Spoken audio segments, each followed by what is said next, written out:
Hello, my name is Catherine Rutland and I'm Clinical Director for Denplan, part of Simplyhealth. Good to speak to you again, and hello to anybody I've not spoken to before. I hope that where are we? The end of week 7. You're doing okay, and it is the end because we have lovely bank holiday tomorrow. So a few things, wanted to update you what's been going on, what we're doing, and a few thoughts of my own. I think one of the things that's been interesting to me over the last week, when we look at the VDay celebration planning and the programmes around that time 75 years ago and the importance on people's lives, is not relating it directly to where we are now, but it does stop and make you think.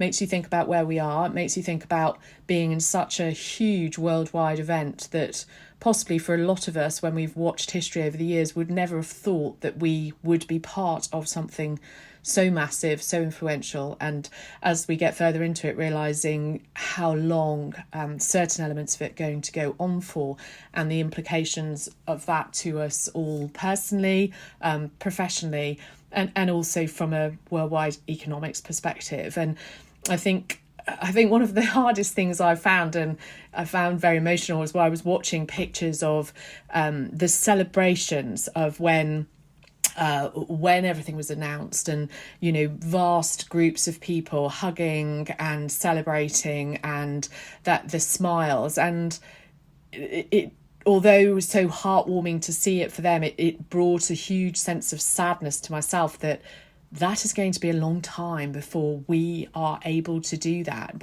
As we start to come out of this, we're not going to be able to celebrate as such, possibly never.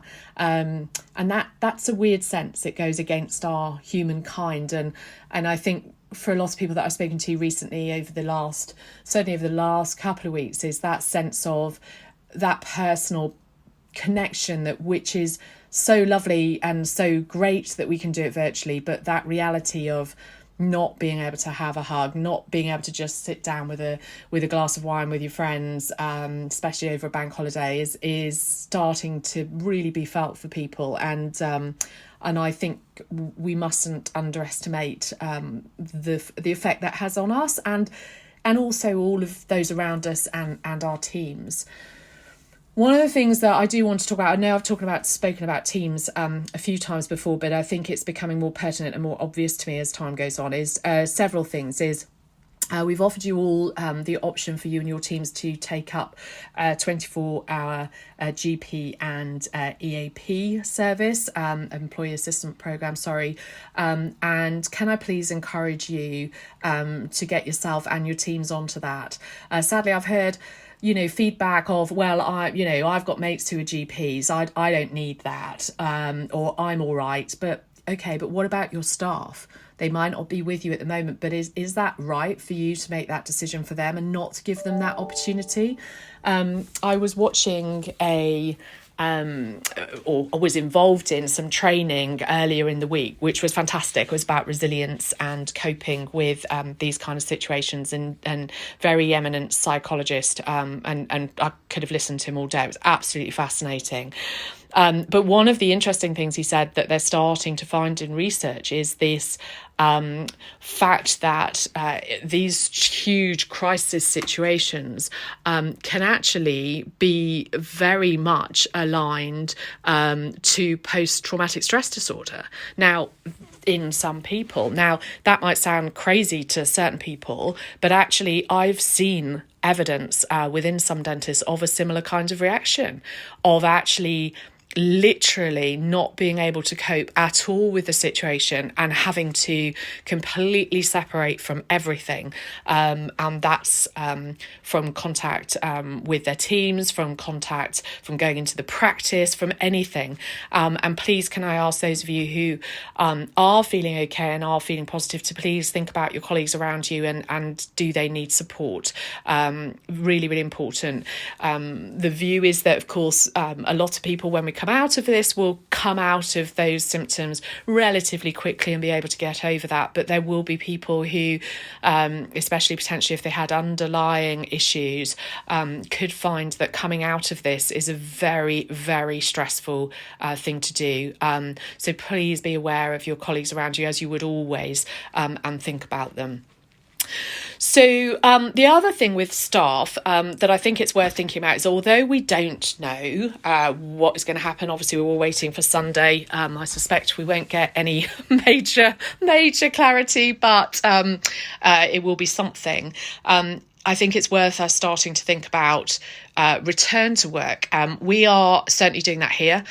We're starting to, I've merrily tasked my team with starting to pull together what we think we're going to need that we do know already. And obviously there will be some guidance we won't be able to do until much closer to the time, but trying to pull things together and to get that into the normal format that we would do for practice teams to be able to use them and get those in behind the portal so that they're ready. So we are working on that very hard at the moment.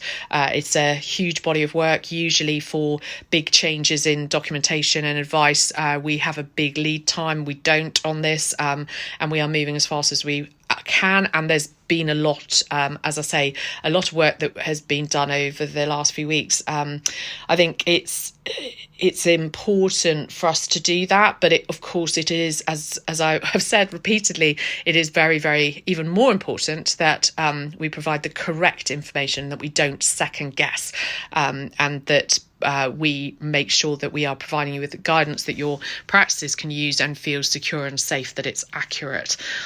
So we are working on that. It has been hugely busy. The days fly by, and as I say, I almost can't believe we're where we are in May and how fast this time has gone. Trying to keep up with everything, to speak to people outside of the company, to understand what was going on. It can maybe look as if we're not doing a lot, but believe me, there is a huge amount being done and planned and projected forwards. For your staff thinking about coming back to work, I appreciate many of them are furloughed, but I think it is important for you to start to think about how you're going to bring them back in. If we don't know, when you think how fast the close down point was, we may get a clear long lead time into when something will start again, but we may not. And actually, we need to be prepared on all fronts.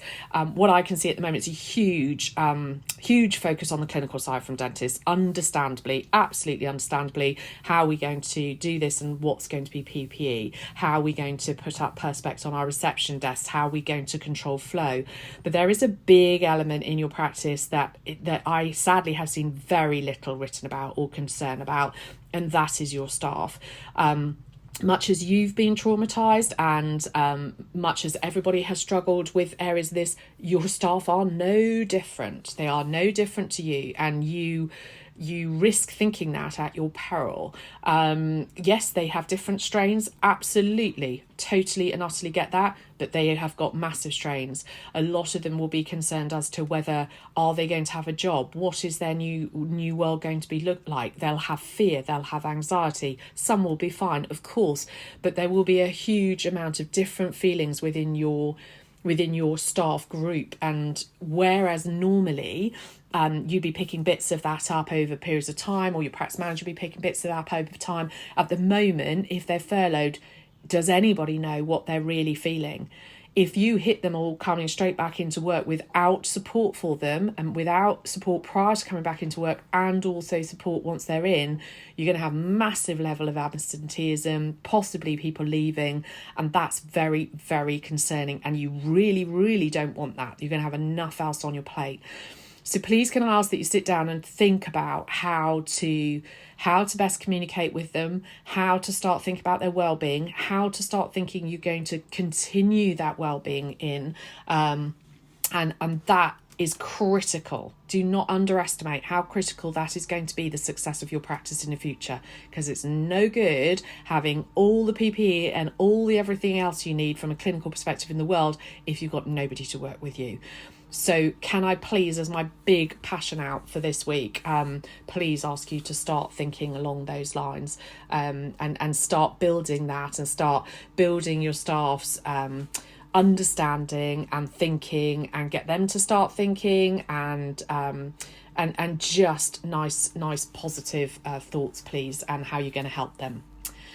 Another thing that's been going on, many of you be aware, I know a lot of you have been watching the webinars.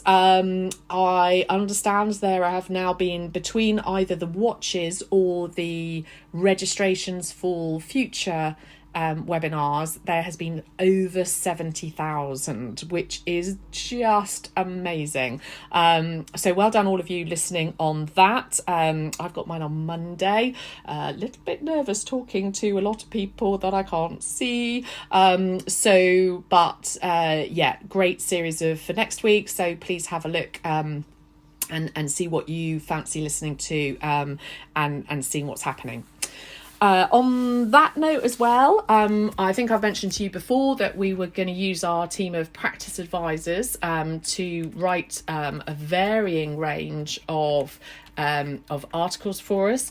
Those are literally just about due to go up behind the portal. So if you log into your portal, it may not be today, it might be tomorrow. It's in the hands of the digital team. But they are all finalised and done. There is also our lovely Life President Roger Matthews, who many of you know, has also written something that will be on there. Massive mix of articles. Some clinical articles, some practice team advice, sort of supporting, and a huge variety on that subject. There is also some patient information leaflets, so explaining to patients, for example, why routine care is being postponed, and them really understanding for patients why we're in this situation and what's happening. And then there's a few like really random general ones about baking sourdough bread and some sugar-free recipes. So huge variety of stuff. So please do have a look at those, because some really useful documents, and all, as I say, from our team of practice advisors who, as you know, are in the same boat as you are, and really are coming at it from that perspective. So please do have a look at those. So I've probably gone on far too long. I really hope that you managed to have a restful weekend. Don't know whether you'll be having any V celebrations, but in this weird world, it is still so important for us to recognise what occurred at that time, and reflect on where we are now.